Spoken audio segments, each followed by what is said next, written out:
comprobante fiscal 3.3. Mi nombre es Alejandro García y voy a ser quien les imparte en este momento el curso. Bueno, factura electrónica. Bueno, creo yo que la factura electrónica en este momento nos han de alguna manera sobreinformado y estamos muy temerosos acerca de cómo abordar la versión 3.3 del comprobante fiscal. En este sentido, yo creo que debemos de primero que nada tranquilizarnos, ya que los cambios a nivel usuario no son muy grandes. Los cambios se localizan a nivel realmente de la programación, lo que los ingenieros han hecho para poder crear este comprobante fiscal. Sin embargo, existen varias características que tiene el comprobante 3.3 que abordaremos a partir de este momento, en el cual, pues bueno, ustedes verán su facilidad en el uso y cómo han sido abordados dentro de la herramienta, ¿sí? Bueno, empecemos con las diferencias entre la versión 3.2 y la versión del 3.3.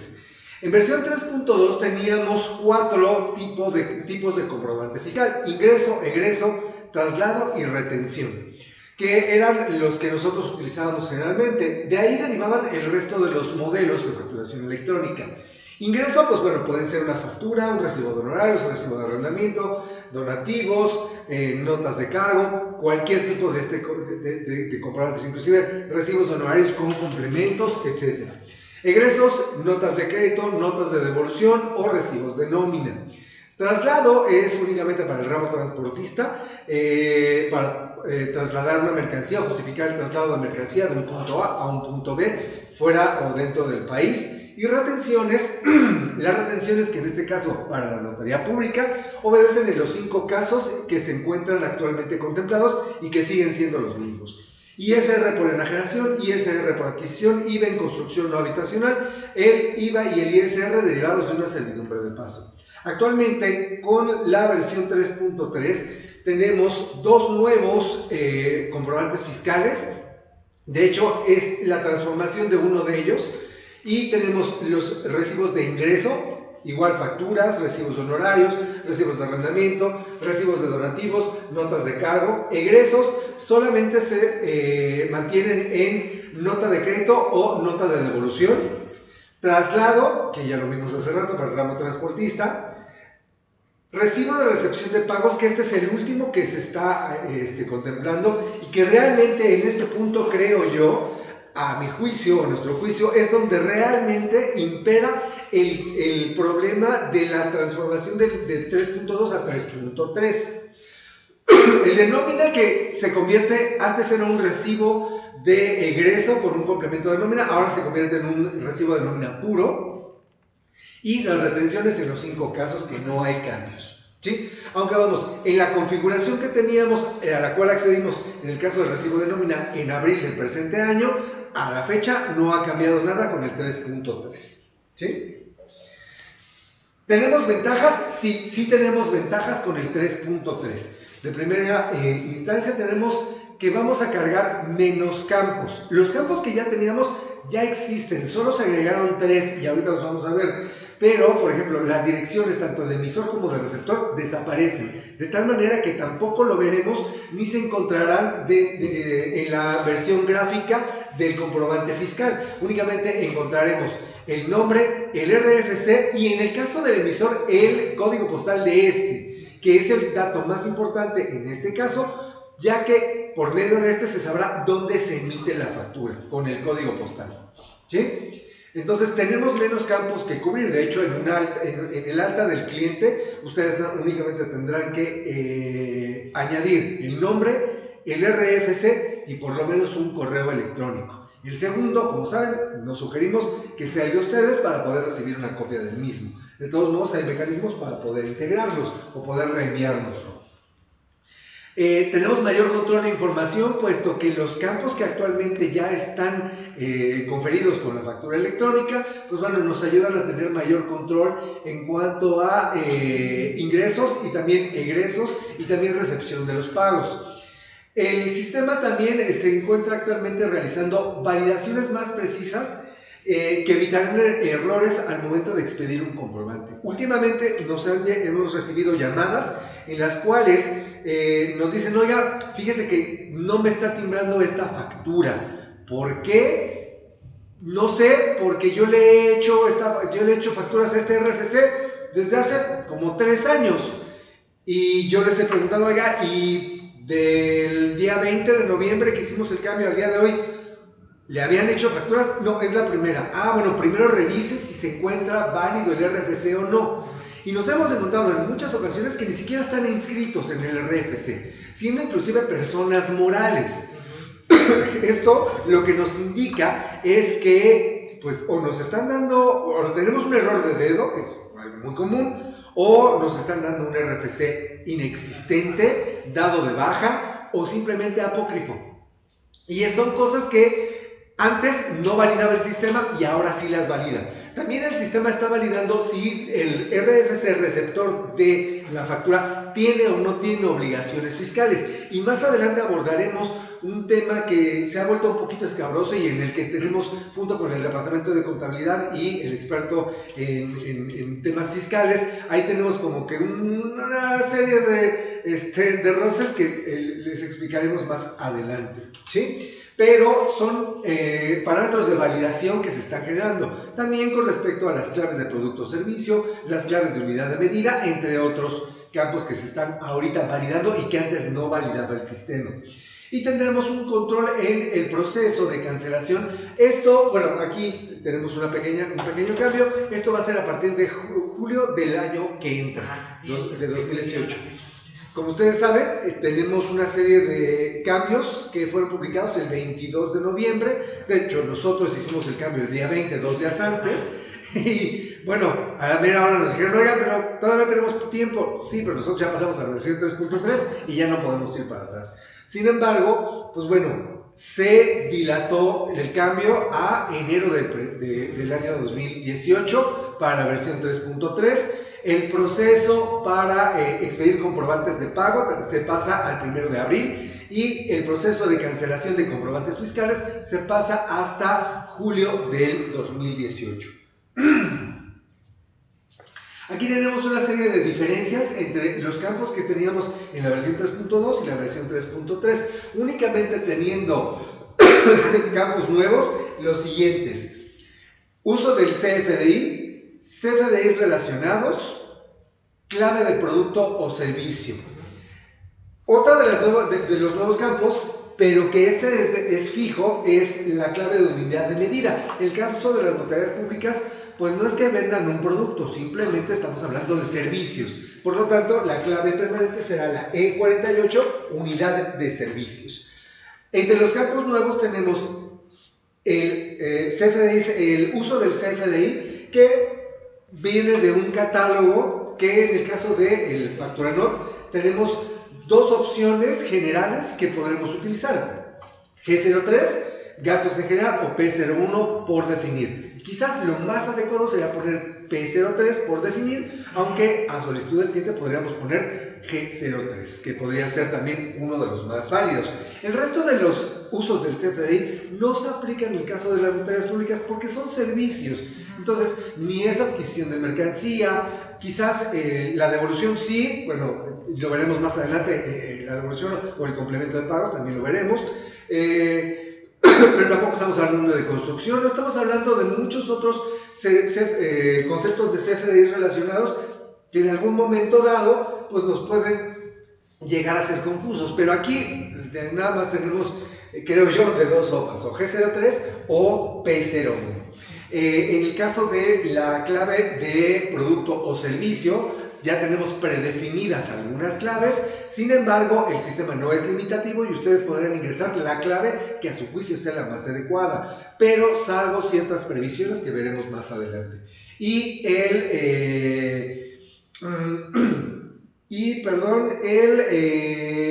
los FDIs relacionados, que es cuando nosotros utilizaremos estos campos cuando haremos algún movimiento dentro de la factura y se puede expedir o se tenga que expedir un nuevo CFDI al cual tendremos que hacer relación con CFDIs previos facturados con anterioridad, ¿sí? Los campos que tienen validación serían el FC del emisor, el RFC del receptor, Asimismo, el régimen fiscal, que ya tienen validaciones, así como, bueno, los claves de la unidad de producto y servicio. Asimismo, la forma de pago y el método de pago sufrieron actualizaciones que nos servirán para poder identificar cómo nos pagaron y de qué manera nos van a pagar, ¿sí? Ahora bien, aquí tenemos una diferenciación en la versión 3.2 y 3.3 gráficamente, cómo aparecía antes nuestra factura y ahora cómo aparece. El campo de concepto sigue manteniéndose, salvo que ahora cambia de posición, pero tienen validación las claves de producto o servicio, también tienen actualizaciones, la forma de pago y el método de pago. Las validaciones ahora tienen el RFC, el código postal, el RFC del emisor y el receptor, y campos nuevos, como les mencioné, uso del CFDI y clave de producto o servicio y los CFDIs relacionados, ¿sí? Ok. Claves de producto o servicio. Ok. Aquí tenemos una serie de confusiones, o los clientes han tenido confusiones en cuanto a qué pongo, ¿sí? ¿Qué vamos a poner? Pues lo que se aproxime más a nuestro servicio prestado. No vamos a encontrar claves, por ejemplo, como una copia certificada, como una fe de hechos. No vamos a encontrar ninguna clave que se refiera a muchos de los servicios que nosotros prestamos como notarías públicas. Simplemente la autoridad nos dice que deberemos de colocar una clave que se aproxime lo más posible a nuestro servicio que estamos nosotros prestando. Estas claves que nosotros precargamos dentro del sistema fueron definidas por parte de la autoridad, el SAT, junto con el Colegio Nacional, en una videoconferencia que fue publicada hace aproximadamente un par de meses, y que yo las veo y las dividí personalmente en tres rubros.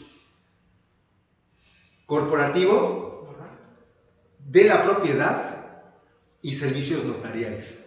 Dentro del corporativo tenemos que los servicios notariales, que pueden ser la constitución de sociedad, fusión, escisión, transformación, liquidación, protocolización de actas de asamblea y consejo o aportaciones a sociedades, se pueden incluir dentro de las claves de producto o servicio de servicios legales de quiebra, derechos sobre liquidaciones de sociedades, servicios de investigación legal, servicios de derecho comercial, derechos societarios o derechos de fusiones o adquisiciones. Podremos englobar en cualquiera de estos conceptos, cualquiera de los conceptos, servicios notariales o sus derivados que nosotros estemos prestando. Y asimismo, la parte de testamentos, poderes, revocación de poderes, cesiones testamentarias, adjudicaciones por herencia, adjudicaciones por remate judicial, formalización de transmisiones de propiedad, hipotecas, fusiones y subdivisión de propiedades, donaciones y permutas, cesión de derechos, compra-venta, se pueden incluir dentro de estos cuatro rubros: derecho de responsabilidad civil, servicios legales sobre la propiedad, servicios de derecho de familia o derecho inmobiliario. Claro está, habrá muchas variantes que obedezcan a que podamos poner uno u otro, pero esa es responsabilidad de ustedes, el que asignen una clave que se aproxime lo más posible a su servicio. Tendremos que ver de dónde procede este intercambio de propiedades, si viene de una decisión judicial, si es mi libre derecho el vender una propiedad, si es el libre derecho de una persona que murió hace poco, el dejarle sus propiedades a una persona, familiares o a quien se le haya regalado la gana, etcétera, etcétera, etcétera. El colocar, por ejemplo, derecho de responsabilidad civil, en el caso de un testamento, o servicios legales sobre la propiedad o derecho inmobiliario. ¿Por qué? Porque quizás esos pequeños bemoles, esos pequeños cambios, son los que nos hacen y nos provocan o nos harían poner una clave u otra, ¿sí? Nosotros los podemos guiar dentro de las llamadas a soporte técnico, ¿sí? Pero al final de cuentas es responsabilidad suya el asignar una clave correspondiente, ¿sí? Posteriormente tenemos los servicios de notariales como cotejo de documentos, notificaciones, interpelaciones, fe de hechos, ratificaciones, notificaciones y declaraciones, apostillamiento, legalización o servicios de mediación y negociación y solución de conflictos dentro de las claves de derecho inmobiliario, servicios legales sobre competencia o regulaciones gubernamentales, servicios de derecho comercial, derechos societarios o derechos inmobiliarios. Claro está, de aquí pueden proceder muchos otros servicios, pero en consecuencia a estos principales conceptos, porque no es lo mismo el hacer una protocolización de una traslativa de dominio que proceda desde una decisión judicial, desde un intestado, un testamento o en un libre derecho de una persona de vender sus propiedades. ¿Sí? Entonces, eso sería lo importante. En cuanto a la clave de unidad de medida, tenemos la clave E48, que sería la que está por defecto, aunque podemos cambiarla de acuerdo a las claves que se encuentren dentro de los catálogos del SAT. Actualmente también tenemos que ser muy enfáticos en lo siguiente. Esta clave va a ser verificada también por la autoridad. Depende de cómo yo me encuentre dado de alta con la autoridad, el que ella me permita facturar esta clave o que me la rechace. En una serie de experimentos que nosotros hicimos con el servicio gratuito del SAT a partir de julio, que fue cuando salió, hicimos un pequeño experimento con uno de nuestros compañeros. Hizo una factura por 1 centavo de un servicio que correspondía a su clave y a su actividad dentro de la autoridad. Pero de repente le dije, a ver, ponte manzanas. Nos salió un mensaje que decía: la clave de unidad de producto o servicio que usted colocó no corresponde con su actividad. Por lo tanto, tenemos que tener mucho cuidado en cuál es la clave que nosotros colocamos, porque a lo mejor, si nuestra actividad no lo contempla, la autoridad no permitirá el timbrarlo. Ejemplo muy claro, por ejemplo, fue hace un par de días, en el cual un cliente me decía: oiga, fíjese, ingeniero, que un cliente me está pidiendo, no me acuerdo exactamente de la clave, que era 90 11 11 50 00, una cosa así, y la clave correspondía a, déjeme acuerdo, a recaudación de impuestos. Y lo que le dije: a ver, ¿puedo utilizarla? Sí, pero yo no me puedo hacer responsable si se la timbra o no, porque si yo soy muy consciente en ello, la recaudación de impuestos solo es facultad del SAT, de tesorerías o de gobiernos estatales o municipales. Y a mí no me suena que usted, como notario público, pueda hacer una recaudación de impuestos. Puede usted retenerlo si es parte de su facultad como notario público, el retener, enterar y pagar un impuesto, pero es muy diferente el retener al ya estar recaudando un impuesto. Lo que le dije es: revise con su cliente, si quiere usted hacerlo, inténtelo. Y efectivamente a las 2 horas me habló y me dijo: no me timbró. Tuve que hablar con el cliente y decirle: oiga, es que yo no puedo hacer eso porque, pues, de primera, yo no le recaudo impuesto. No es la actividad del notario, ¿no? Entonces hay que tener mucho cuidado con este tipo de claves, ¿sí? Ahorita ya nos estamos empezando a meter en más complicaciones. Forma de pago y método de pago. La forma de pago y el método de pago nos permitirá ante la autoridad registrar facturas que ya nos pagaron en el momento, y de alguna manera nos ayudará a explicar a la autoridad cuando un comprobante estemos nosotros emitiéndolo, pero no nos lo hayan pagado. Aquí sí hay una serie de ventajas. ¿Cuál es la ventaja? Que si no me lo han pagado y yo lo manifiesto dentro de mi comprobante fiscal, ese comprobante no será deducible para el cliente y eso no contará tampoco como ingreso en ese momento. Hasta en el momento en que nosotros generemos el comprobante de pagos, es entonces que sí, el comprobante ya será sujeto de deducibilidad y se sumará a nuestros ingresos. ¿Cuáles son las claves? Esto sí hubo una actualización dentro del comprobante.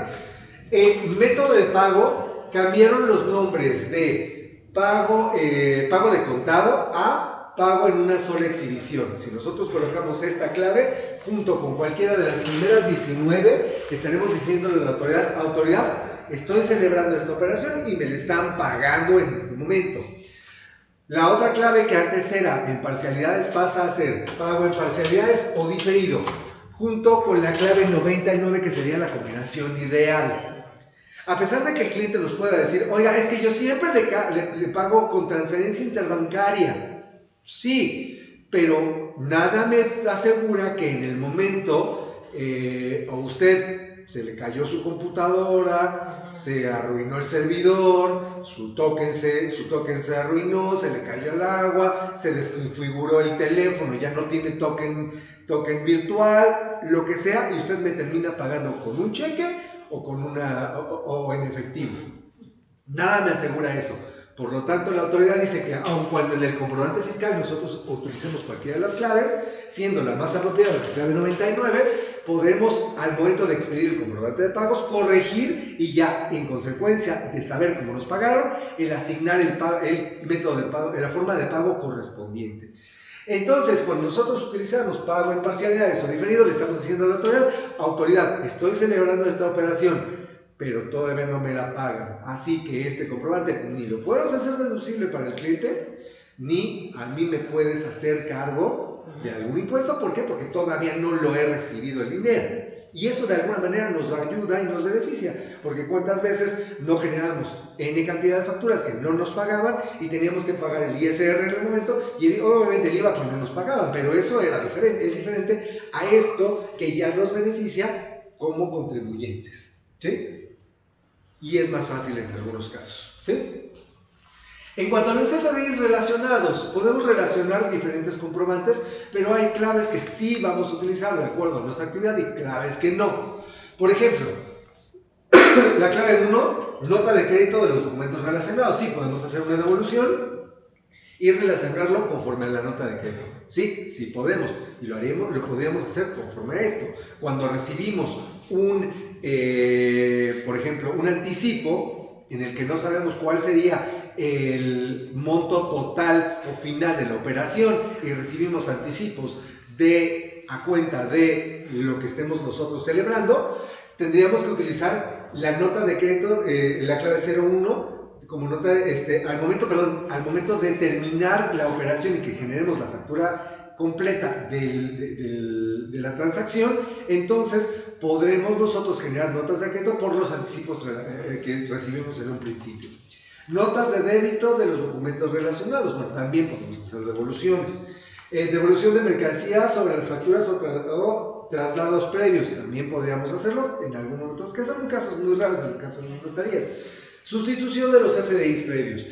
Si de repente tenemos una cancelación por algún documento, la autoridad dice, ok, perfecto, sí existe la figura de la cancelación, pero yo quiero saber que estás sustituyendo este comprobante que tú cancelaste con anterioridad. Y con eso podemos nosotros relacionar esa cancelación, ¿sí? Salvo algunas otras previsiones que ya veremos contablemente con nuestro contador a qué se refiere. Pero si nosotros tenemos una cancelación, tendremos que sustituirla. Y la manera de hacerlo es con los FDIs relacionados y utilizando esta clave 04. Traslados de mercancía facturados previamente, pues no generamos mercancías. Facturas generadas por traslados previos tampoco. Y CFDIs por aplicación de anticipo, bueno, sí podemos generar anticipos. Entonces son los tipos de relaciones que podemos tener y aplicar dentro de la factura electrónica. Los CFDIs relacionados aparecerán en la parte de hasta abajo del comprobante fiscal, teniendo una referencia, en este caso nuestro número de escritura, expedido esto es nuestro código postal, y tendremos uno o varios comprobantes que serán relacionados de acuerdo al movimiento que nosotros estemos realizando. Ahorita el sistema nada más está dando las cosas, ¿no? Lo que pusiste ahí, sustitución de CFDI previo. O sea, no están dando las demás opciones. Hay otras, sí, pues, aparecerían después con otros tratamientos. Y ahorita okay. Sí, porque yo estuve aplicando trámite y no vi que me diera las otras opciones para relacionar CFDIs precisamente. Pero lo que pasa es que hay algunas que, o sea, por ejemplo, los pagos se tienen que relacionar en pagos. Las notas de crédito también en pagos, pero eso ya lo hace en automático el sistema. ¿Sí? Entonces lleguemos a las preguntas, porque esta es mi duda que yo tengo con el sistema. Ok, ahorita lo veremos al final. ¿Qué cambios o qué cambios hubo y qué cambios no hubo dentro del comprobante electrónico? Por ejemplo, los sellos no cambian, se seguirán usando los mismos, pero tenemos un proceso de encriptación con un mayor nivel de seguridad. Los complementos no cambian, lo que son complementos de notarios, complemento INE no cambia. Los CFDIs de retenciones tampoco cambian en cuanto a su llenado, siguen siendo los mismos. Aquí tenemos un ejemplo en el complemento, ¿sí? En el cual el complemento sigue estando igual, son los mismos campos, no hay ninguna variante. El complemento del INE, obviamente, tendremos que pedirle a las entidades, ya sea partidos políticos o actores políticos, que nos proporcionen esta información para que ellos puedan hacer deducible dicho gasto. Los CFDIs de retenciones, de igual manera, no tienen ningún cambio en cuanto a su llenado. El sistema hace una separación, ustedes no lo saben, o si lo saben o no lo saben, el sistema hace una separación de los honorarios de los impuestos y derechos locales que puedan llegar a percibir. Actualmente lo estamos haciendo por medio de, antes lo hacíamos por medio de un complemento contemplado en la regla 2.7.1.8, y ahora estamos trabajando con una adenda. ¿Por qué? Porque la autoridad ya no quiere saber nada de estos campos. De hecho, esto facilita, le está quitando trabajo de validación a los PACs, porque están teniendo mayor trabajo con validaciones de otra índole, por ejemplo, RFCs, CURPS, etcétera, etcétera, no sé, pero todos estos datos que yo les acabo de mencionar que se validaron, como el código postal, la clave de producto o servicio, la clave de unidad de medida, todos esos son trabajo que se le incrementó a los servidores de los PACs, y les quitaron trabajo de validación para recepción, por ejemplo, de los domicilios fiscales y de algunos otros datos. Pero en esta parte, antes nosotros lo trabajábamos por medio de un complemento que se llamaba complemento de otros impuestos y derechos. Ese complemento actualmente solo figurará para el impuesto cedular, en el caso de los estados en los que se cobre el impuesto cedular, y el impuesto sobre hospedajes, en el caso de nuestro sistema, que los incluye. Pero no se incluirán actualmente ya esos conceptos dentro de la factura, ni siquiera le aparecerán en el XML. ¿Por qué? Porque la autoridad no quiere saber nada de esto. ¿Por qué? Porque ya está obligando a las entidades de gobierno a expedir comprobantes fiscales. Por lo tanto, deberemos de proceder de acuerdo a la regla 2.7.1.13, gastos o erogaciones por cuenta de terceros, en el cual si nosotros estamos realizando un trámite por un tercero, tendremos que solicitar comprobantes a nombre de para posteriormente enterarlo dentro de la minuta y, en dado caso, si nosotros pusimos algo de dinero, recuperar ese recurso. Que sucede casi en la mayoría de las operaciones, que para terminar un trámite, como no me llegó todo el recurso, pues terminamos poniéndole para terminar el trámite y poder hacer posteriormente las facturas y hacer los movimientos respectivos. Por lo tanto, tendremos que proceder de esa manera para poder recuperar esos recursos, y así también aparecerá dentro del comprobante fiscal, de tal manera que esta parte correspondiente a otros impuestos y derechos, que aquí, como saben, tenemos derecho de descripción del registro público de la propiedad, o desglose de otros derechos, que aquí podemos describirlo en una página aparte, impuestos sobre adquisición de inmuebles, todo eso ya no aparecerá ni siquiera en el XML. La autoridad ya no quiere que ni siquiera salga del servidor, simplemente quiere saber la parte de los honorarios, que al final de cuentas pues es lo que en base a qué nos van a cobrar, ¿sí? En este sentido, tenemos un cambio de buenas prácticas en el cual si nosotros recibimos dinero correspondiente a otros impuestos y derechos, no podremos expedir comprobantes sobre anticipos sobre esos conceptos. Los anticipos y recursos solo podrán ser expedidos sobre recursos propios. Es decir, por citar un ejemplo, tenemos una operación de 100,000 pesos en el presupuesto, 90,000 pesos de gastos por cuenta de terceros y 10,000 pesos de honorarios.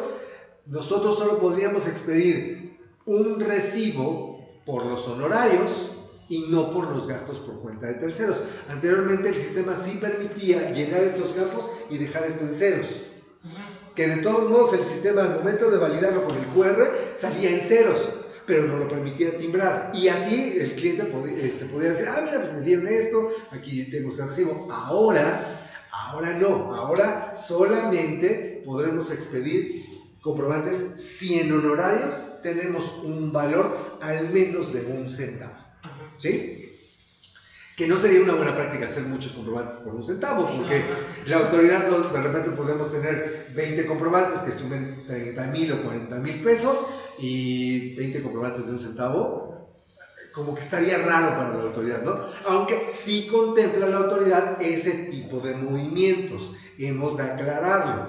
Por ejemplo, antes teníamos el CFDI en ceros con complemento, desapareció esa opción.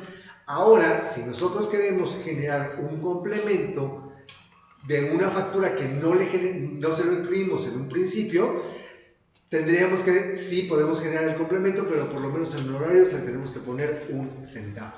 ¿Sí? Y esa sería la manera de hacerlo. Ya desapareció el CFDI en ceros. ¿Sí? Bueno, ahora, como ven, realmente el comprobante electrónico no sufrió demasiados cambios. La generación del comprobante electrónico no tiene demasiados cambios con respecto a lo anterior. Son solo pequeños campos, 3 campos adicionales, que en realidad son 2 que vamos a utilizar. La clave de unidad de medida, la clave de unidad de producto o servicio y el uso del CFDI son los únicos campos que tendríamos que utilizar nuevos para un comprobante que viniera de una operación que no tuviera ningún antecedente. Y es lo único que cambia. El resto de los datos, como método de pago, forma de pago, pues creo que en la forma de pago, pues no va, o sea, si es cierto que tenemos nuevos campos que pasaron de 10 a 20, pues sí, pero esos campos probablemente nunca los utilizaríamos a satisfacción del cliente, creo que inclusive admiten algo como trueque o sobredice algo como trueque, pero vamos, el mismo efectivo, cheque, transferencia, pago con tarjeta de crédito, pago con tarjeta de débito, que son los 5 más comunes, se seguirán usando y no han cambiado. Lo que sí cambia es que ahora un comprobante que nos están pagando en el momento, tendremos que ponerle clave PUE, pago en una sola exhibición, o pago PPD si está en parcialidades o diferido. ¿Sí? Entonces, realmente la generación del comprobante fiscal no es el meollo del asunto. El meollo del asunto se encuentra en el CFDI de pagos, que digamos que es lo más difícil. Características del CFDI de pagos. Tendrá un importe igual a 0. Si bien es cierto, dijimos que desaparecen los comprobantes en ceros, esta es la excepción a la regla. Solo este comprobante puede ser expedido con CFDI en ceros. Pero el sistema ya se los hace en automático. Lo único que tendremos que capturar es el complemento. Este comprobante se expide siempre que exista un CFDI previo, ¿sí? No puede proceder de que, me pagaron esto y se le haga un CFDI de pagos. Tenemos que relacionarlo con un CFDI anteriormente expedido. No puede proceder de la nada. No es que me paguen esto y ya después hago la factura. No, tiene que proceder se tiene que relacionarse siempre con un CFDI hecho previamente. ¿Sí? Y puede incluir el total de la operación comercial, aunque se puede ver por parcialidades o puede ser también, no, sí, porque si estamos hablando de un anticipo, pues en ese momento nos están dando el anticipo, no procede de algo en partes. Se emite por la recepción de pagos en parcialidades o diferido, es decir, si nos lo pagan una hora después de la generación del comprobante, un día, una semana, un mes, un año, se expedirá dentro de esta regla. Cuando se recibe el pago de la contraprestación en una sola exhibición, cuando esta no fue cubierta al momento de expedir la factura. Es decir, si al momento de expedir la factura no nos cubren el total, tendremos que, en consecuencia, expedir los comprobantes de pago respectivos hasta que nos liquiden la factura. Cuando se trata de operaciones a crédito, en el cual, pues bueno, sabemos que, por ejemplo, voy y compro un refrigerador, pero ese refrigerador lo voy a pagar en pagos, pues bueno, nos tendrán que generar una factura por el total del costo del refrigerador y tendremos que hacer nos tendrán que expedir comprobantes de pago conforme nosotros los hemos pagado, incluyendo obviamente en algún momento dado intereses o cualquier otra cosa que venga derivada pero los intereses también tendrán que facturarse, obviamente, ¿sí? Cuando los pagos sean en fechas posteriores a la emisión del CFDI, se ratifica eso, se emite a más tardar el 10º día natural del mes siguiente al que se realizó la operación. Es decir, el pago. Si yo genero una factura, por ejemplo, hoy día 8 de diciembre y me la pagan el 2 de enero, tengo yo hasta el 10 de febrero para expedir el comprobante de pagos. Esa es la regla. Al momento de percibir el pago, en el periodo en que yo reciba el pago, tengo al 10º día natural del mes siguiente para expedirlo. Sin embargo, lo más inteligente y más correcto será que conforme nosotros percibamos los pagos, iremos comprobando o generando los comprobantes de pago respectivos, porque pues, habría mucho trabajo de por sí el estar arrastrando chamba, ¿no? Aquí gráficamente vemos que el comprobante se emite en ceros con estas claves servicio producto SAT 8411-1506, que sería la clave, se colocan los importes en ceros y el complemento de recepción de pagos es lo que se llena. Realmente lo que se necesita llenar en el complemento de pagos son solo dos datos: definir la forma de pago, ahora sí la correcta, el monto de lo pagado sin hacer separación de impuestos, es el pago neto. Si yo recibí 10,000 pesos y recibí 5, solo pondré 5,000 pesos, si tengo una factura por esta cantidad. Esto le timbrará y bueno, la fecha en la que nos generaron el pago. Ya el sistema hará las otras validaciones. La fecha realmente es un dato de nosotros. Sí, es un dato interno, porque el sistema hará el timbrado en base a la fecha de expedición. Tendremos hasta las 11:59 segundos para expedir, del día 10 de cada mes, para expedir los comprobantes respectivos de pago. Pero después de eso, pues bueno, creo que hay una serie de sanciones que nos explicaría posteriormente el contador, ¿sí? Pero hay más campos dentro de este comprobante. ¿Cuál es ese pero? Si nos hacen una operación o un pago por medio de un SPAY o una transferencia, eso va a dejar registro dentro del Banco de México. Lo más inteligente o lo que podríamos hacer es solicitarle, antes, pues, si nos hacen una transferencia, el cliente nos podría mandar un pantallazo o el comprobante de lo que él transmitió, pero lo mejor sería que nos compartiera el SPAY o el CEP, comprobante electrónico de pagos. De hecho, actualmente ya hay publicidad de qué es el CEP. Se tienen 45 días posteriores a la expedición hasta 45 días posteriores a la generación del pago para recuperar este archivo. Y es como una factura electrónica, porque se genera un archivo XML y un PDF. Lo que nosotros necesitaríamos sería el XML. ¿Para qué? Para poder cargar esta información dentro del sistema y que en automático pudiéramos llenarla. Porque los datos, si bien es cierto, no son obligatorios, sí, cuando nosotros colocamos un dato por lo menos ahí, tendrá que ser un dato válido. Y por medio del CEP, el XML, nos ahorramos el tener que estarlo cargando a pie, sino que el sistema ya no los llena en automático. Sí, pero no, este viene siendo un campo que no es obligatorio, ¿no? No es obligatorio en este momento, pero si el cliente lo solicita, pues tendríamos que hacerlo.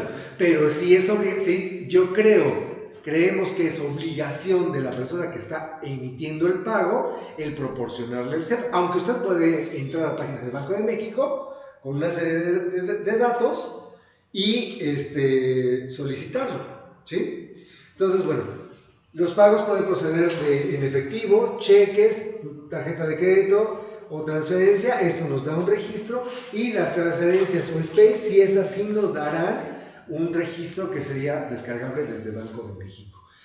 Los datos que nos mande el cliente tendría que ser realmente para que nosotros podamos descargar el SPAY. Pero si no, sí, el cliente sería responsabilidad de ellos el proporcionarnos esto para que nosotros podamos procesarlo. Para nosotros es muy difícil porque nosotros, todos los pagos que caigan a nuestras cuentas son por las instituciones bancarias directamente. Nosotros trabajamos con Banorte, con Infonavit, con muchos bancos. Entonces sí es más, se nos complica más, porque de hecho yo soy la que lleva la conciliación bancaria. Entonces el cliente como tal nos dice, oye, te voy a pagar esto. Yo soy la que tengo que estar buscando, a ver, ¿de quién es este pago? Entonces sí se me complica más. El 3.3 nos ayuda con eso, con las conciliaciones bancarias, de hecho. ¿Sí? Bueno, le voy a ceder la palabra a nuestro contador para que vea o nos explique cuál sería el ciclo de elaboración de un CFDI de pagos. Gracias, buenas tardes. Bien, este es el ciclo. Por el lado del contribuyente emisor, que es el notario, la notaría, elabora un CFDI por sus honorarios, ¿sí? Es una clave de E48 que son de servicios, según el catálogo del SAT, y la forma de pago, para que se cumpla esta otra parte, tiene que ser 99, o sea, por definir, porque no se paga al momento, sino posterior. Y el método de pago pues, tiene que ser PPD, que es pago en parcialidades o diferido, ¿sí? Entonces, cuando elabora el CFDI y se lo proporciona al cliente a través de un correo o mandárselo a través de una liga de su página, el cliente programa el pago, ¿sí? Y lo realiza a través de un SPAY. Si la forma de pago es otro, ya no se cumple lo demás. Pero si fue SPAY, se genera un XML, que es el comprobante electrónico de pago, el CEP. Entonces se genera un XML y el cliente debe de enviarlo a través de un correo nuevamente al notario para que pueda elaborar el CFDI de pago, ¿sí? Esa es una opción, y la otra opción es de que el emisor, o sea el notario, se meta a la página del Banco de México a través de Banjico, descargue el XML, le va a pedir ciertos datos y genera el complemento de pago, ¿sí? Ahí hay unos campos, unos datos que tiene que extraer el sistema lo extrae, se van llenando de forma automática, entonces se timbra y ya lo envía al cliente nuevamente para que este último pueda acreditar el impuesto del cual hizo el pago. Entonces, aquí cabe mencionar que el comprobante electrónico de pago aparece en la página de Banjico 45 días naturales, nada más, de ahí se borra. Entonces, si el cliente por alguna razón no se lo envía al notario, el notario puede meterse a la página y bajarlo, pero no pasándose de esa fecha. Gracias, contador. Bueno, al momento de nosotros decirle al sistema, oye, nos están pagando con una transferencia, nos va a habilitar otros campos que, vuelvo a repetir, son por lo pronto simplemente opcionales, no son obligatorios. Sin embargo, sí es importante mencionar que si nosotros le indicamos al sistema y llenamos por lo menos un dígito, tendremos que colocar todos esos dígitos o las referencias. Y esto llega a ser complicado porque, por ejemplo, el comprobante nos pide el RFC del banco emisor y del banco receptor inclusive. Datos que probablemente muchos de nosotros no tenemos. Sin embargo, si nosotros hacemos la captura del archivo XML, el sistema también hace esa validación en automático y le llena el campo. De tal manera que nosotros ya resolvimos esa parte. Lo más fácil es entrar a Banxico, que el cliente descargue su comprobante electrónico de pagos, que sería realmente, podemos hacerlo nosotros, pero sería responsabilidad del cliente el proporcionárnoslo, siempre que quiera que esos datos aparezcan dentro del mismo comprobante de pagos. ¿Sí? Y entonces el sistema lo llenará en automático. Sin embargo, lo que sí es importante volver a mencionar es que los únicos datos que requerimos es el monto del pago neto, la fecha del pago y el método de pago para expedir un comprobante de pagos.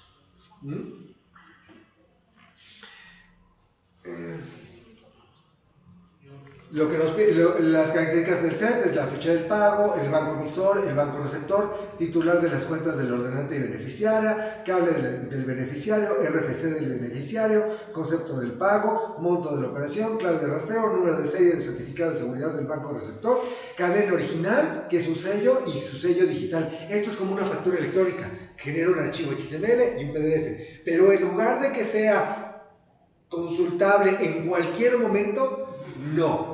Este solo se tienen 45 días para poderlo descargar.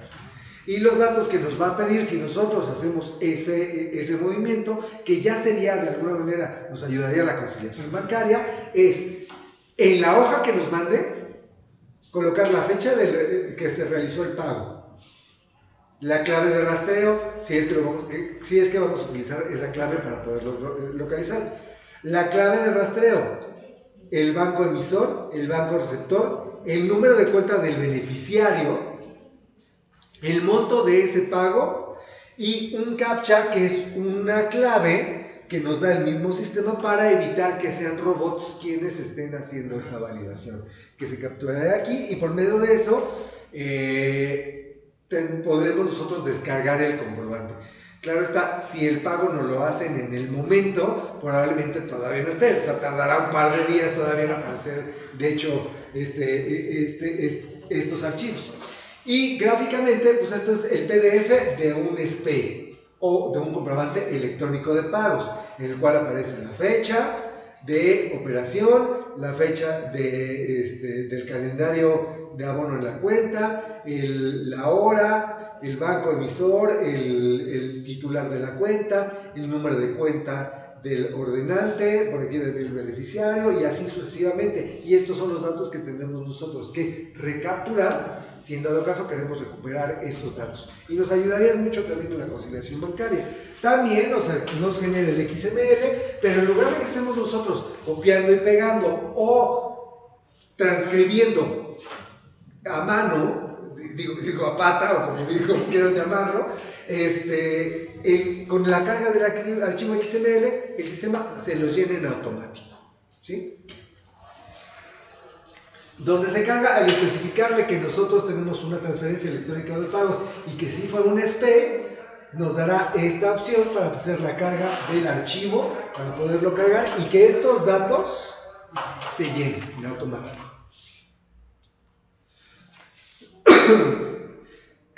Obviamente estamos hablando de que si hay saldos insolutos dentro de la factura, tendremos que hacer una serie de movimientos, ya sea que nos paguen de más o nos paguen de menos. Realmente el sistema tiene un método de seguridad en el cual no le permitirá generar un comprobante de pagos por pagos mayores al monto de la operación de la factura. Es decir, puedo tener una factura por 10,000 pesos, recibir 10 pagos de 1,000 pesos y de repente llegan dos últimos pagos, un décimo y un onceavo de 1,000 pesos, pero son de clientes diferentes. Entonces, a mí se me olvidó que ya tenía 9 cargos anteriores. El sistema me dejará capturar el primero, pero ya no me dejará capturar el segundo. ¿Sí? ¿Por qué? Porque no podemos expedir más comprobantes de pagos de los que llenan la factura. Ahora bien, si el CEP viene por una cantidad mayor, que sucede mucho, que nos depositan los honorarios y además gastos por cuenta de terceros, el sistema solamente tomará lo correspondiente a los a lo pagado, lo que importa la factura, y lo demás lo mandará para pagos por cuenta de terceros si es que hay saldo dentro de ese campo, ¿sí? Entonces, eso es muy importante. Vamos, si nos pagan de más, pues hay una serie de procedimientos que nos dicen contablemente que, o si nos pagan de más, pues tendremos que tomárselo a cuenta, hoy expedir un CFDI por adelanto de otra operación. Pero vamos, si son 2 centavos, pues no creo que sea muy, o sea, de alguna manera tendría que resolver la autoridad, que todavía no tiene previsto, el qué se podría hacer con esos centavitos de más o centavitos de menos, ¿no? Porque al final de cuentas, pues bueno, yo tengo facturas que no me han liquidado completamente porque me faltan 1 o 2 pesos, pero supongo que la autoridad sí tiene contemplado esa parte, que pues a lo mejor en algún momento será resuelto por parte de ellos, ¿sí? Tenemos una serie de consejos nosotros para poder aligerarnos un poquito la carga del comprobante de pagos. Si una factura no nos la han pagado, tampoco o sea, sabemos que vamos a recibir ese pago, pero si todavía no lo han pagado y tenemos una promesa de pago, podemos nosotros generar un borrador. Ese borrador es perfectamente enviable por correo electrónico al cliente, y el cliente, bueno, tendría que evaluarlo. Si de todos modos la factura con clave PPD y 99 no va a ser deducible hasta el momento en que yo le genere el pago, el comprobante de pagos, pues me daría lo mismo generar un borrador. O sea, le estoy informando cuánto me tiene que pagar. En el momento que me pague, pues yo tengo el borrador y voy al sistema y lo timbro. Con eso nos podemos inclusive ahorrar otro timbre. ¿Qué timbre? El del comprobante de pagos. De tal manera que, bueno, obviamente habrá clientes que se presten y habrá clientes que no, pero si de todos modos, pues yo lo veo muy gráficamente, si la factura todavía no es deducible y no será deducible hasta que me paguen, pues un borrador tiene el mismo efecto. Entonces, informativo nada más, y pues ya que yo reciba el pago, pues ya daré la factura en consecuencia, haciendo las modificaciones necesarias, porque a lo mejor también nos sirve para decirle, a ver, cliente, ¿está bien el comprobante? Ah, sí, está bien, perfecto, entonces en ese momento ya me pagas y lo timbro, se acabó. Ya no tenemos que estar capturando o haciendo relación en cuanto a 3 o 4 o más movimientos. Tenemos que hacer nada más factura y pago. Con el comprobante de pagos tenemos que hacer factura, pago y comprobante de pagos, o los subsecuentes. Pero la autoridad nos dice que si estamos celebrando una operación y recibimos pagos parciales de una factura, sí tenemos que expedir el comprobante de pagos. O sea, de alguna manera esto no nos exime de esa responsabilidad por parte de nosotros como contribuyentes. Y lo mejor es seguir las instrucciones de la autoridad, ¿sí? El sistema también puede hacer facturación por productos, y bueno, este sí tiene unas modificaciones en el cual tendremos que especificar obviamente también la clave de unidad de medida y la clave de producto o servicio del SAT, así como, bueno, que en automático se lo hace el sistema, los impuestos, entre otras cosas que se tengan que realizar por cada una de las partidas que se esté realizando, ¿sí? Dentro de esta pantalla bueno, para la facturación de productos, ustedes saben que tenemos un apartado que se llama facturación por productos, que se complementa con el alta de productos. En ese alta de productos, en lugar de meternos a los servicios del SAT para buscar clase, tipo, división, grupo, pues nosotros podemos poner una palabra clave de nuestro producto y el sistema nos dará varias sugerencias con respecto a las claves de producto o servicio y asimismo de las unidades de medida, por lo que facilitamos un poquito el trabajo. Claro está, si no existe la palabra clave, pues no vamos a poder encontrarlo, ¿no? Porque bueno, si yo le pongo arrendamiento, pues sí, encontraré las claves de arrendamiento de artículos de limpieza, de artículos de sonido, hay arrendamiento de inmuebles, casas, habitaciones, etc. Pero si yo le pongo renta, me podrá sacar cualquier otro concepto menos el de arrendamiento de propiedades. Entonces tendremos que elegir, como cuando nosotros hacemos una búsqueda en Google, palabras clave que nos den o nos describan lo más aproximadamente nuestro servicio o nuestro producto a facturar. ¿Sí? Lo mismo en la unidad de medida. Y aquí vamos a un tema muy escabroso que muchas veces es el coco de todas las notarías. Manejo de anticipos y pagos a cuenta de terceros. Como explicamos en un principio, el comprobante únicamente sale por los honorarios. Los gastos por cuenta de terceros ni siquiera ya aparecen en el XML, antes aparecían por medio del complemento y ahora no aparecen.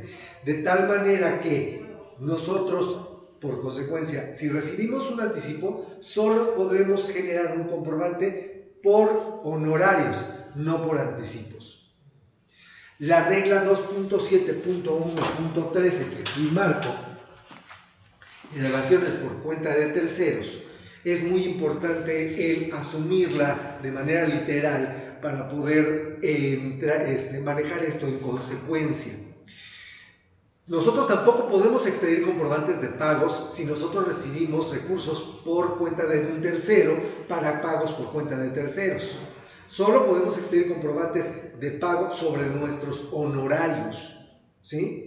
Entonces, el sistema hace la separación, honorarios y gastos por cuenta de terceros. Aquí en esta gráfica pues tenemos una pequeña parte de ingresos y una gran parte de honorarios, que generalmente así es, ¿sí?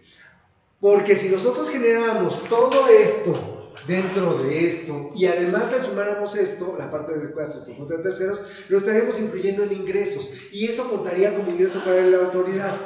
Pongamos un ejemplo, si nosotros expedimos una factura por 100,000 pesos, 10,000 pesos de honorarios y 90,000 pesos de gastos por cuenta de terceros y ya incluye impuestos, pues ni siquiera para el pago de impuestos, y todo esto lo pusiéramos nosotros dentro de la misma categoría de ingresos, pues sumando el IVA y sumando el ISR, pues yo creo que hasta quedaría debiendo la autoridad. Entonces, eso es por lo que no se puede hacer. Y además, ¿por qué tampoco se puede hacer un comprobante de pagos?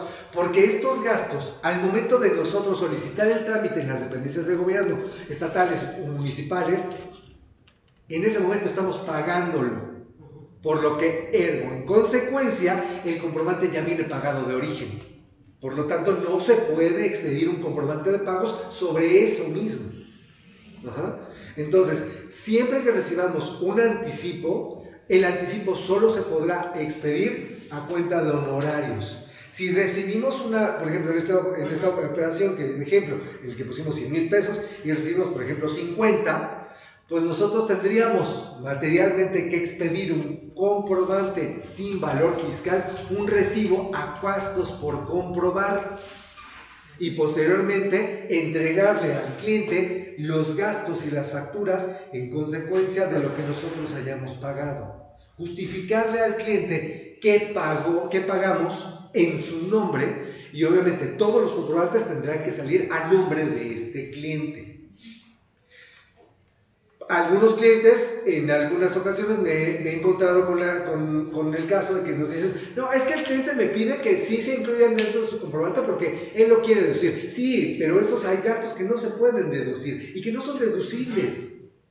Por lo tanto, pues ahí hay algunos clientes algo hábiles, en los cuales nos dicen, bueno, es que si me expide una factura del notario, entonces lo voy a poder deducir.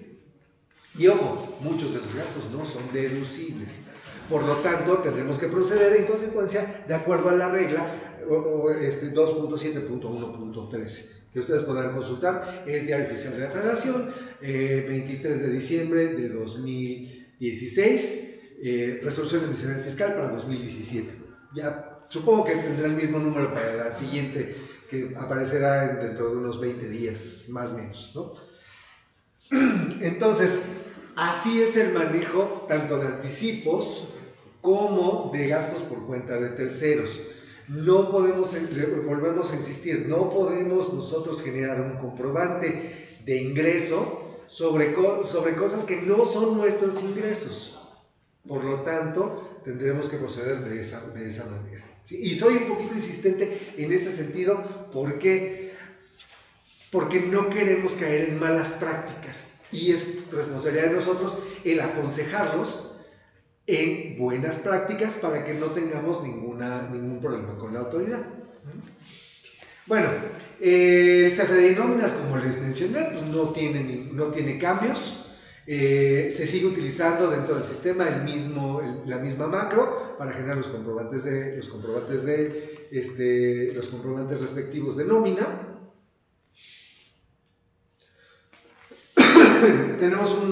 Próximamente tendremos un desarrollo en el que si usted captura el estado de cuenta, ahí vienen ciertas claves que nos ayudarían a hacer la conciliación bancaria. Esto lo estamos planeando para febrero, marzo del año entrante. Por eso las conciliaciones que usted me mencionó. Y bueno, recordarles que no solo nos limitamos a generar facturas electrónicas para notarios que se incluyen dentro de Factura NOT, los cuales son compatibles con el procesador, presupuestos, token dinámico y se pueden hacer borradores dentro del mismo sistema. También tenemos el sistema de Declaranot Plus, el cual aprovecha la información grabada dentro de los comprobantes fiscales para hacer el llenado del Declaranot y presentarlo de una manera más fácil y ágil. FiscalNot, el cual integra contabilidad electrónica, cálculo de nóminas y validación de comprobantes fiscales a partir de los XMLs. Y ConsultaNot, el cual es nuestro servicio de la UIF que le ayuda a comprobar que los comparecientes en una operación no se encuentren boletinados en cualquiera de las siguientes listas que la autoridad nos solicita, nacionales e internacionales, los cuales son PGR, Interpol, ONU, ¿qué más? ¿Cuál dije? Es ONU, Interpol, PGR y el Departamento del Tesoro de los Estados Unidos, y tenemos también acceso a la lista de los números de pasaportes que fue emitido por parte de la Secretaría de Relaciones Exteriores, en los cuales tuvieron les sustrajeron esos folios y que ahorita pues, si nos presentan un folio de este tipo, este sistema también les puede hacer esa consulta para que no se metan en un jardín que a lo mejor es interminable porque son como 40,000 folios, ¿no? Entonces, para eso, pues bueno, la contratación de los servicios. También tenemos una herramienta para la recuperación de comprobantes fiscales. Cualquier cliente que se pase a nuestra plataforma no tendrá que volver a cargar sus clientes o sus productos en algún momento dado, ya que por medio de una serie de herramientas podemos recuperar desde cualquier sistema comprobantes electrónicos que se hayan hecho desde el sistema del SAT, cualquier otro sistema de facturación electrónica, y con eso también se actualizan catálogos de clientes y productos en algún momento dado. También la descarga de comprobantes fiscales, y bueno, aquí tenemos algunos enlaces que les pueden servir de mucho. Vamos a hacer la siguiente aclaración también de algunas otras dudas, por ejemplo, porque aquí viene a colación la validación de RFCs, consulta de RFCs por medio de la CURP, de las artes rápidas y algunas otras herramientas. Actualmente tenemos un conflicto con RFCs que no tienen obligaciones fiscales. ¿Qué está ocurriendo? Al momento de emitir el comprobante, el SAT está validando los RFCs en cuanto a su validez. Si existen, si se encuentran boletinados, si tienen o no tienen obligaciones fiscales. Un ejemplo que les había hecho es que me dicen, oiga, es que no me está timbrando este comprobante. Y ya verificó que el cliente está dado de alta. No, podemos entrar a 2 de los validadores de RFCs de la autoridad y ahí nos puede decir si se encuentra dado de alta o no se encuentra dado de alta. Y si no se encuentra dado de alta, ningún sistema le podrá timbrar un comprobante. Con la versión 3.2 sí se podía porque no existía ese parámetro de validación, y ahora sí se hace esa validación, pero va más allá, porque si el cliente no tiene obligaciones fiscales, entonces tampoco puede recibir comprobantes. Y es contradictorio porque, por una parte, en el comprobante no aparece, no debería de aparecer el RFC, tendríamos que sustituirlo probablemente por el RFC genérico, y por otra parte, en complementos y retenciones, sí tiene que aparecer y figurar tanto su CURP como su RFC de cada una de estas personas. Entonces, ahí se encuentra el conflicto. Contablemente, nos dice el contador, y si quieres te puedes apoyar con esta parte, que sería necesario en algún momento dado, si queremos ser muy ortodoxos, es el solicitarle al cliente que vaya al SAT y solicite un aumento de obligaciones fiscales, aunque posteriormente se dé suspensión. Sin embargo, quizás habrá clientes que no, pero para eso tenemos el RFC genérico. Y ahorita en un jardín y una asesoría que tuvimos hace unos momentos, pues estuvimos viendo que, bueno, si bien es cierto que el comprobante puede venir con el RFC genérico, sí tienen que venir el CURP y el RFC. Caso muy concreto puede sucederse, por ejemplo, cuando un padre decide que un menor aparezca como adquiriente o como enajenante en una operación traslativa de dominio. El padre puede perfectamente solicitar la factura a su nombre para hacer deducible el comprobante, y el menor podría aparecer en el complemento. Sin embargo, si el padre quisiera que apareciera el menor en uno y otro, al no tener obligaciones fiscales el menor no se podría timbrar. Tendría que aparecer el nombre del menor y el RFC genérico. Sin embargo, tú podrías abundarme un poquito más en ese tema, por favor, contador. Sí, hay un ejemplo en concreto. El CFDI, cuando se elabora y el receptor es un RFC que no tiene obligaciones fiscales, no se puede timbrar. En la versión 3.2 sí se podía, en esta versión ya no se puede timbrar. Entonces, en la versión actual, valida ese RFC. Entonces, la sugerencia aquí y el acto derecho es que el receptor acuda al SAT, solicite un aumento de obligaciones fiscales para que pueda figurar y pueda ocupar inclusive ese documento para efectos fiscales. En la práctica sabemos que muchas de esas personas no van a querer ir. Entonces lo que hace el sistema es ingresarle un RFC genérico y así sí lo timbran. En el complemento sí figuran ellos, pero no tienen ningún efecto fiscal. Si esa persona quiere hacer una deducción, no podrá. O sea, no carece de efectos fiscales, nada más es informativo. Ajá, es lo que decía, o sea, si quiere el RFC genérico, nada más es informativo de lo que él pagó. Exactamente. No le va a servir para nada, ¿no? Pues lo que pasa es que la autoridad dice que si no tiene obligaciones fiscales, pues ¿para qué le hacen un comprobante? Y esa es una de las cosas que hemos estado teniendo desde hace como 2 semanas, conflicto el área de expertos contables y nosotros como usuarios y como ingeniería, en el cual le decimos, oye, pues es que no está timbrando, y la única manera que está timbrando es si lo cambias por un RFC genérico. Pero ahí tenemos ese conflicto, que si ya después esta persona desea enajenar el bien, ya no puede hacer deducible los gastos notariales que hizo en un principio. Tendría que ir al SAT nuevamente, acudir al SAT, solicitar un aumento de obligaciones para poder deducir todo ese costo que en algún momento tuvo. Pero bueno, por eso yo siempre les he sugerido que desde un principio hagan eso, pero hay personas que no lo van a hacer, no lo hacen. Porque nos decía la vez pasada, si esa persona se solicita un aumento, ya tiene la obligación de estar presentando declaraciones, exactamente. Entonces, y a veces no quieren hacer eso.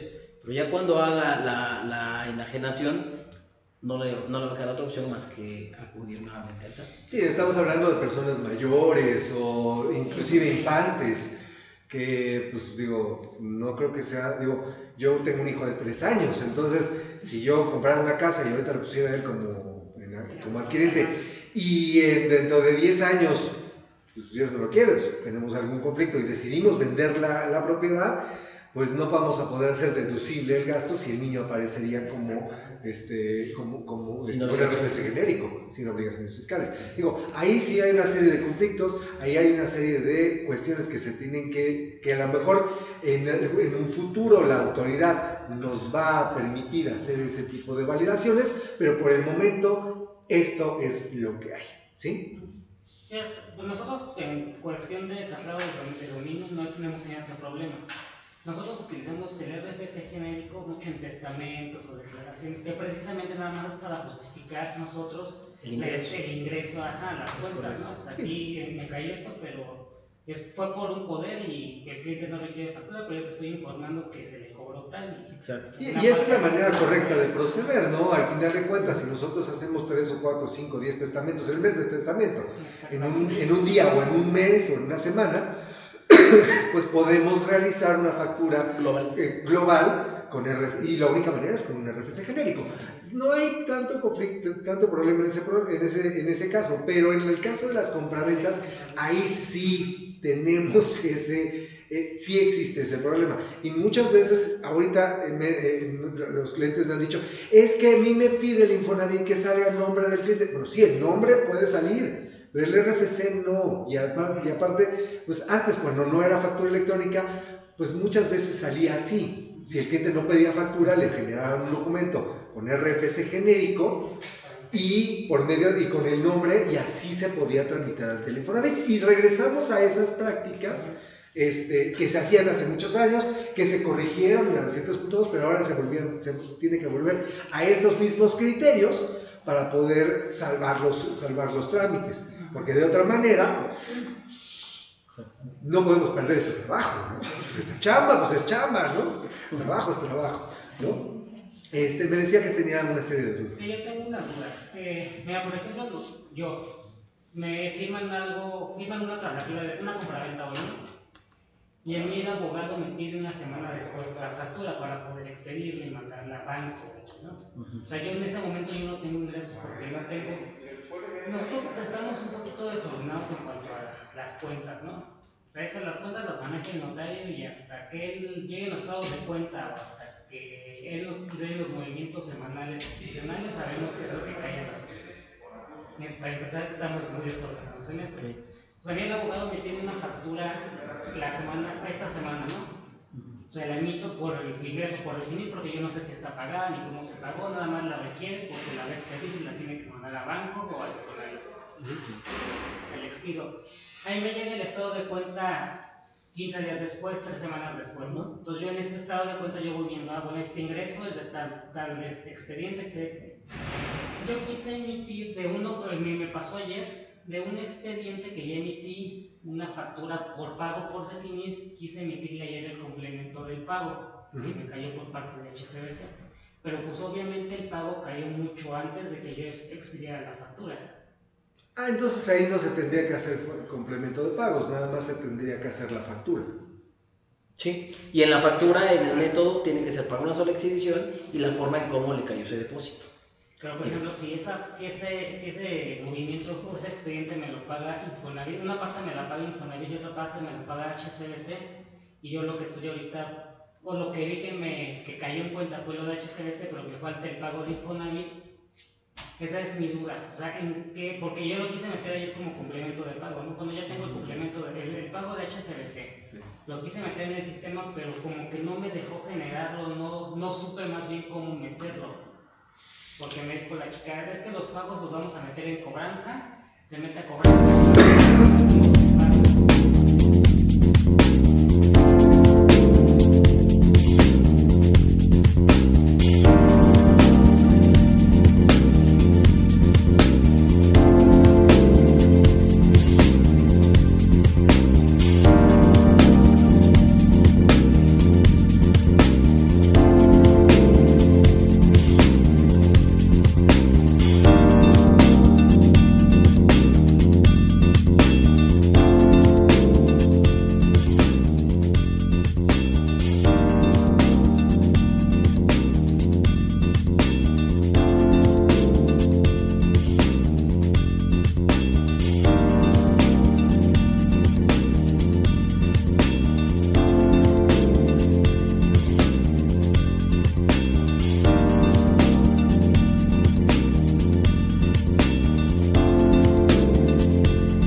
Bienvenido al servicio de Procesanot. En Procesanot utilizamos los QR incorporados a los formatos oficiales de la CURP y CIF para extraer datos fiscales y de identificación de personas físicas y morales.